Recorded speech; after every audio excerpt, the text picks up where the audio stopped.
शाम को 8 बजने को थे। मोबाइल की रिंग बजी। उधर से आवाज आई, अजय फ्री हो? बात हो सकती है? मैंने हामी भरते हुए पूछा कि बात क्या है, तुम घबराई हुई क्यों हो? वो बोली, टैगोर टाउन आ सकते हो? मैंने पूछा, अभी? इसी वक्त?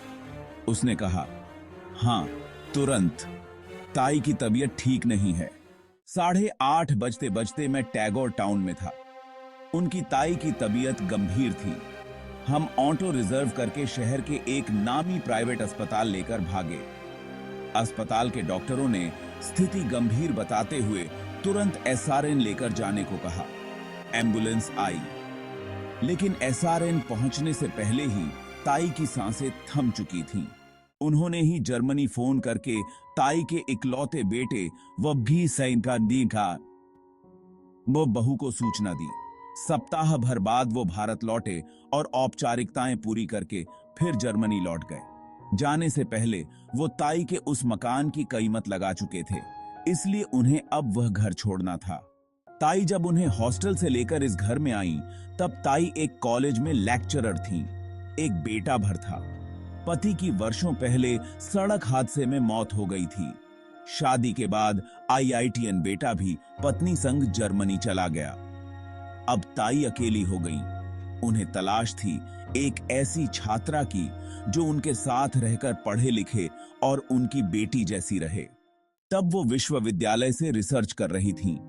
वह भी अपने माँ बाप की अकेली ही संतान थीं। पिता शराब बहुत पीते थे, माँ को बहुत पीटते थे। एक दिन माँ उत्पीड़ित होकर फांसी लगा ली थी।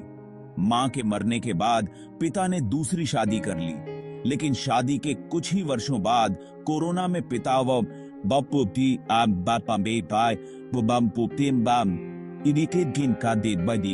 उसकी दूसरी माँ भी गुजर गई और वह ताई के पास ही रह गई। अब ताई भी गुजर गई। ताई का घर भी उनका बेटा बेचकर पत्नी संग जर्मनी लौट गया। ताई का घर छूटने के बाद स्कॉलरशिप के पैसों से वह कटरा में ही एक किराए का कमरा लेकर रहने लगी। मैं किताबें खरीदने कटरा जब कभी भी जाता, वह जरूर मिलती। 2-3 महीने न मिलते तो शिकायत भी करती। सारंधा पर लिखे मेरे हर पोस्ट्स के स्क्रीनशॉट्स उनकी गैलरी में सेव होते थे। एक बार बातों ही बातों में वो बोली, अगर इसे आप अपनी प्राइवेसी में दखल न समझें तो कभी आप अपनी सारंधा से मुझे मिलवाएंगे? मैं उस खुश नसीब से मिलना चाहती हूं, लेकिन मैं बात टाल गया था। इस अप्रैल उनका रिसर्च पूरा हो गया। वो हमेशा कहती, अजय रिसर्च पूरी करके मैं अपने घर कोयम्बटूर लौट जाऊंगी। वहां मैं क्षेत्र भर के सभी बच्चों को फ्री में ट्यूशन दूंगी। वो जनवरी में ही मुझसे बता दी थी कि अजय मई में मैं हमेशा के लिए अपने गांव लौट जाऊंगी। तुम तमिलनाडु कभी आना तो मिलना जरूर। परसों दोपहर में उनका फोन आया। बोली, अजय कटरा आ सकते हो? मैंने पूछा, अभी? बोली, आज नहीं, कल सुबह। अगले दिन हम 8 फैकल्टी के बरगद के पेड़ के नीचे घंटों बैठे रहे। हॉस्टल में तो उनका फेयरवेल 2 दिन पहले ही दिया जा चुका था। आज सिर्फ हम और वो बरगद के नीचे बैठे थे। घंटों बातें हुई। उनके मन में अपनी मां को खोने का मलाल भरा था। वो मां को याद करके खुद को बहुत रोकना चाहकर भी फफक पड़ी। आज मैं उनकी आंखों में सदियों से पुरुषों द्वारा महिलाओं पर किए गए हिंसा की प्रतिनिधि उन बूंदों को देख रहा था। बहुत संभालने पर भी आंसू मेरे भी लुढ़क गए थे।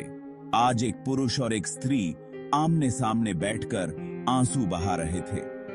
उनकी आंखों में आंसू उमड़ता देख मैंने न जाने कब उनके हाथ के दोनों नाजुक पंजों को अपनी दोनों हथेलियों में समेट लिया।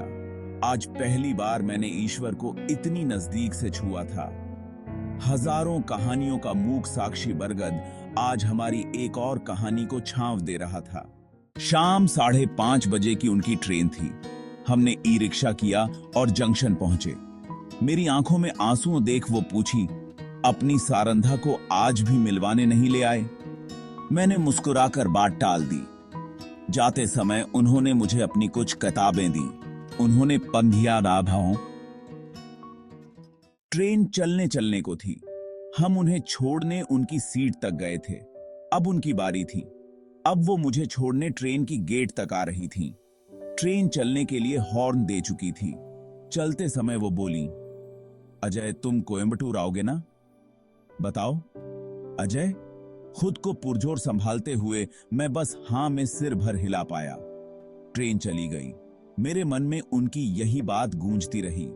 अपनी सारंधा को आज भी मिलवाने नहीं ले आए?